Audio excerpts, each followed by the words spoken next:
Hello everyone. Why do I start every video like that? It's so weird. So today I thought I would talk about how I study for exams.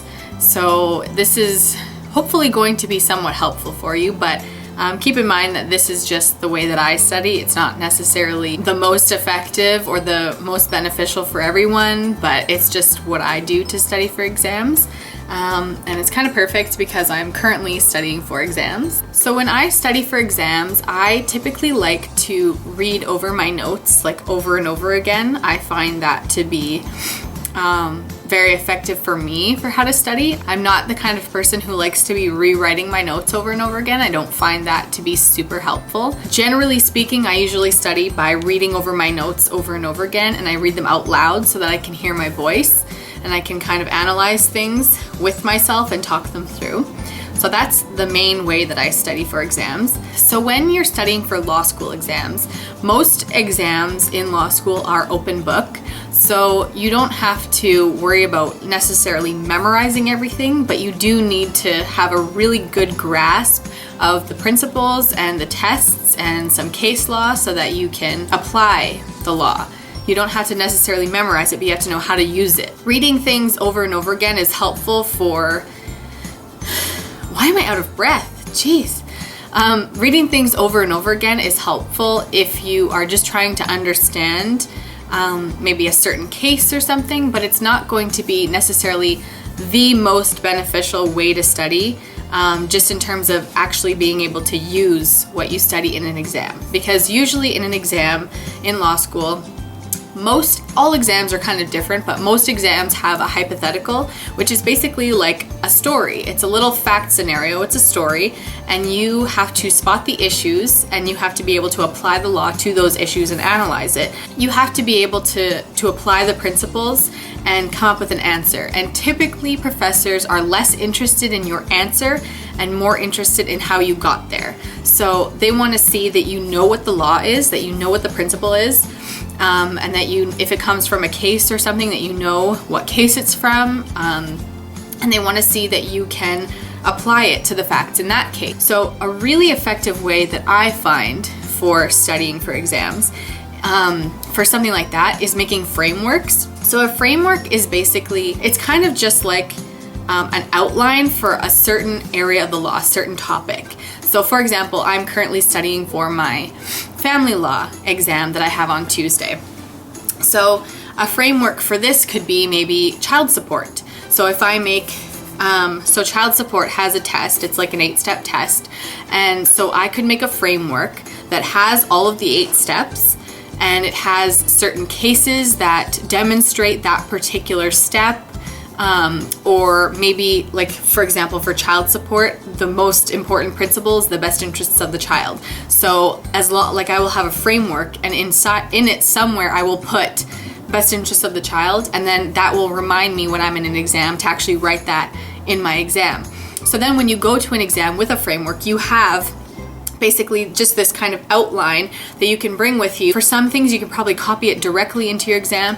Other things, you'll have the test and you just have to take it and apply it, but you have it right there. It's in a really succinct format, so you're not like going through all of your notes like pages and pages trying to find each step. And then you can always refer back to your summary to figure out, to expand if you're confused, but for the most part, it will give you the outline that you need to apply it.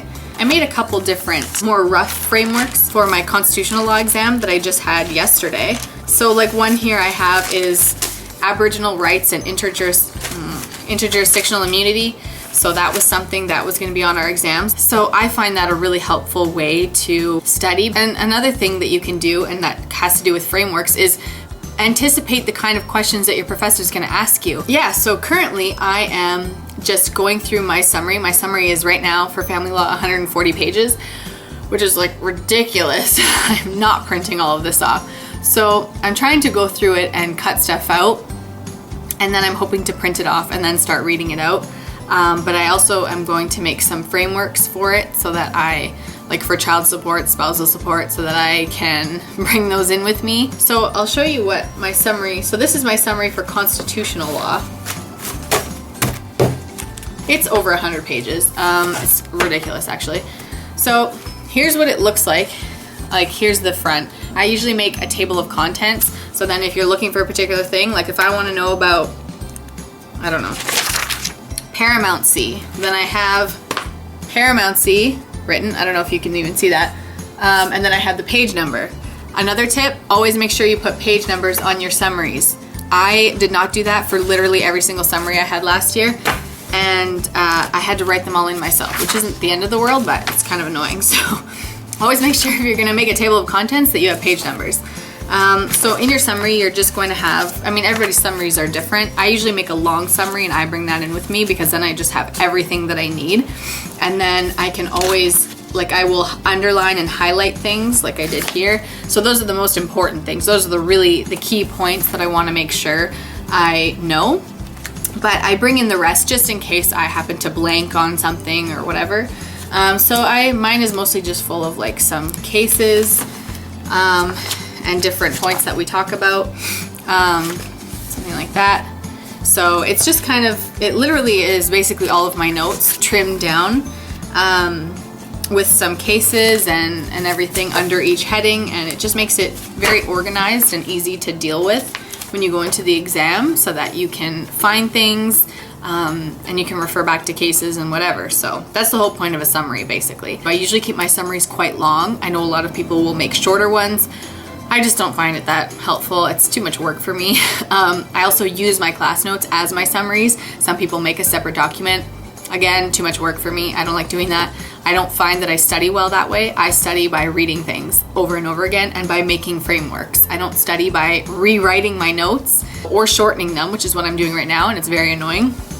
So you kind of have to just tailor your studying to how you study and how you learn. If you have multiple exams, so if you have at the same time, like let's say you have one exam on Tuesday and one on Wednesday, you have to study for both at the same time, which is a hard thing to do. So I would suggest blocking off specific amounts of time. Let's say you study for an hour and a half one subject and then you switch to the other one and study for an hour and a half.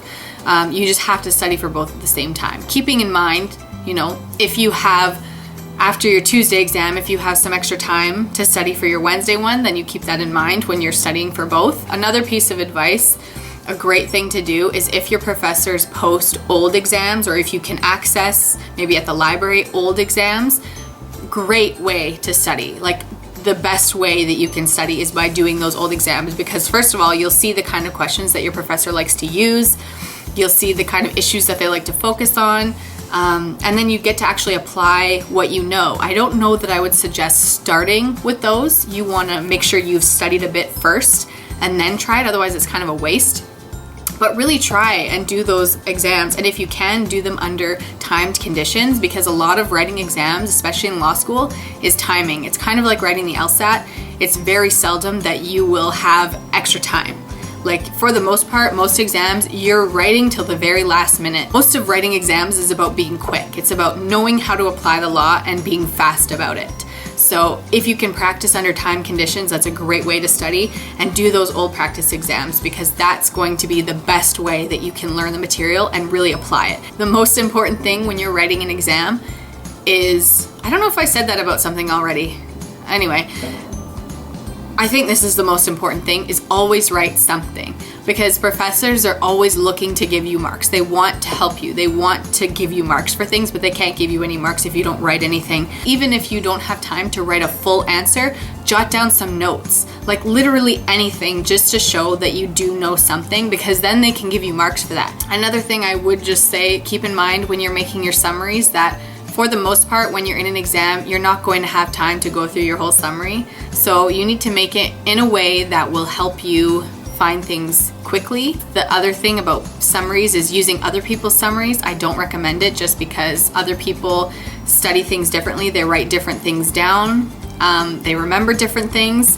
And professors year to year will focus on different issues. So if they make a summary that really focuses on one particular issue, maybe your professor is more interested in something else.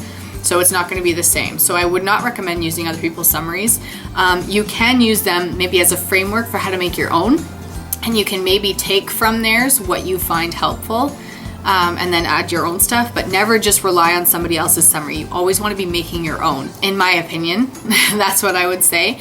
And keep in mind that you're not going to have time to read through your whole thing when you go into an exam. So it's great to make you feel better by bringing in all this material for your exam, but you're really not going to have a lot of time to go through it. So you need to know the material, but keep that in mind. You don't want to be relying too heavily on your summary because that means you're probably in trouble. You need to know the material, basically, to be able to do it without your summary for the most part. I think that's everything. That's how I study for exams. I'm hoping that I can get this up before exams are over so that it will be helpful for you. Forgive me if I don't. I'm just trying to get through the rest of the semester and get through my own exams. So I apologize if it's not up in time for you, but you can always use it for your next exams or when you go into law school, or for any other exam that you have. I hope that you find this somewhat helpful. So good luck all of you on any exams that you have, in any courses that you're taking. I hope that you do really well and try and stay relaxed and don't stress too much. So I will see you guys in my next video. Bye.